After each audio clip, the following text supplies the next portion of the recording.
You know, I have to wonder how much of that differentiation is dual mode, right? Where you do have more control over matchup. We're talking about in the team era where we were playing in 2019 with no bans in head-to-head play, and either a 1v1 best of 3 or in King of the Hill. So a little bit more unpredictable. I'm curious if what Mohamed Light's win rate would be if we redid teams now and we weren't playing in dual mode and no bans. If it would be the same thing, if it'd be better, if it'd be worse. Yeah, it's yeah. I don't know. How do you beat perfection? But at the same time, you just have to assume he would at this. Yeah. Drill Marcher for Morten in game number 1. Mohamed Light going to go ahead and NATO. That Royal goes to the middle. If you're having trouble with that NATO play, folks, go ahead and just replay that one. That was the right timing and placement to not give up the very frustrating swipe of the Ghost. And brilliant Just placement right. The quarter. Yeah, brilliant placement right there. The Ice Spirit to retarget for the opposing Magic Archer. And then, I mean, he gives up 2 shots, but then he gets 2 shots himself. So great situation right there. And a nice late reflection from Morten to capitalize on the reflection to the King Tower, to the Wizard, and to the Princess Tower, opening up a nice lead and putting that Evo Wizard in a little bit of trouble. Yeah, right here. Should be a decent push, and this is scary for Morten. Morten only has 3 elixir left. That's a Ghost on top of the Wizard, but it's going to get 3 shots on top of the tower. 1046 right there. And Mo, he doesn't have the NATO back in cycle, but he's still going to be able to defend that very easily and apply more pressure with the possibility of him activating his ability. Final minute of regulation. And Mohamed's starting to turn up the heat. The late Marcher from Morten to get the Wizard off the board. Mohamed Light there to clean that up. And trying to protect these bats. They get taken away because of the tornado placement. And it seems like there's an Evo Wizard on the board every 2 seconds. Yeah, and I really think this is just impeccable preparation from Mohamed Light and his coach, because this is basically a mirror match, but instead of the bats, you have the Ice Spirit, so it's going to help considerably, I believe, in this matchup. And then you also have the logs, so you can get that chip damage if you need to. You can get the Magic Archer pushed away from the bridge if you don't have NATO in cycle. It just looks like a mirror, but you have the advantageous cards. Drill in for Mohamed. Guards to cover, but once again, giving up Magic Archer damage. It's been a problem for Morten all day today. Yeah, game's pretty much over. We're going to have to see how he wants to defend this. And really, Morten's in a position where he can't go on offense because Mo can just monk bridge and the game's over. This is basically what happens. And yeah, just like that, game should be over right now.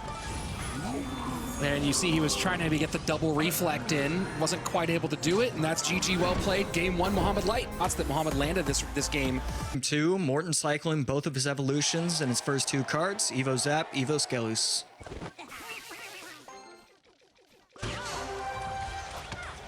Have not seen a lot of Bandit today. Yeah, usually the Bandit's paired with the MK, but it doesn't really feel like it's always in the MK decks either. Just one of those cards that completely fell out of the meta once Dagger Duchess was introduced. And now that we're starting to see Princess Tower, it's a little bit more natural to see it. Much slower game than we've been accustomed to today. Both players taking their time to build a little bit. Royal Giant down for Mohamed. Yeah, as soon as Morten popped that ability, you're spending so much. The Little Prince plus the ability for 6 elixir, and you're not really getting a ton of damage. So I feel like Morten should be a little bit worried about popping the ability so early like that. Able to clean that up. You saw having to wait for the P.E.K.K.A. to allow the Fisherman to walk into range so it wouldn't get pulled away from the Royal Giant.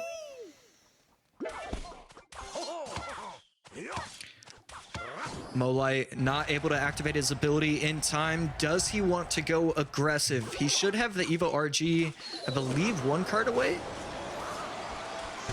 But instead just gonna rage up his knight. An interesting play, but I like it. Forces out the little prince from SK Morten. And Morten opting not to protect the little prince here, learning his lesson from the guard play last time. Sets up Pekka way in the back and decides to void. Protection will keep the queen alive a little longer. Oh, and a nice ability to negate that bandit. Yeah, finally gets it down in time. If he can protect his fisherman, which I believe he's going to do everything he possibly can. No, it's going to take out the fisherman right there. We're going to have to see what happens with this defense. Needs to be able to protect the archer queen.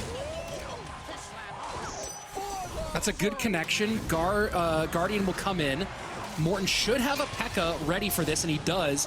Fisherman, though, out, and that Pekka is not going to do enough. A great zap, and wow, what a defense from Morten. Yeah, it looked like Morten was just trying. It felt like he waited just a tad bit because he knew that the zap was going to be able to properly take it out. And this is a really good counter push. That's going to be tower all the way down to 1370, and it's not stopping just yet. This is a great opportunity for him, and we might be seeing game over. Wow. Wow, what a sequence from Morten to even things up. We are going to a game number 3. It really... The skeleton's getting one of the all-time greats with Logbait. Let's see what he can do here in a final against, or in a lower bracket final elimination match against Mohamed Light, playing Logbait against Arrow Zap. And you have to wonder if we're going to see another situation where Morten pulls out the Logbait and then his opponent pulls out triple spell. Mohamed Light could potentially use the Void as well. Have we seen Evo recruits before today? No, we have not. This is a first for them. Mortar does go towards the fisherman once and doesn't get a shot off. Well executed by Morten. Bandit has to come out to prevent the flying machine connection. And Juicy's saying potentially no flying machine counter, and that's exactly correct. We still have to see what the last card is going to be for Mohamed Light, but if you only have a little prince, you are going to struggle against this deck. The recruit's just placed in the middle. All you have to do is put a flying machine in the middle of the bridge, and you just win the game. This is one of the more simple decks you could possibly imagine. Giant skeleton, Demolisher on the other side, and the first set of Evo recruits gets distributed.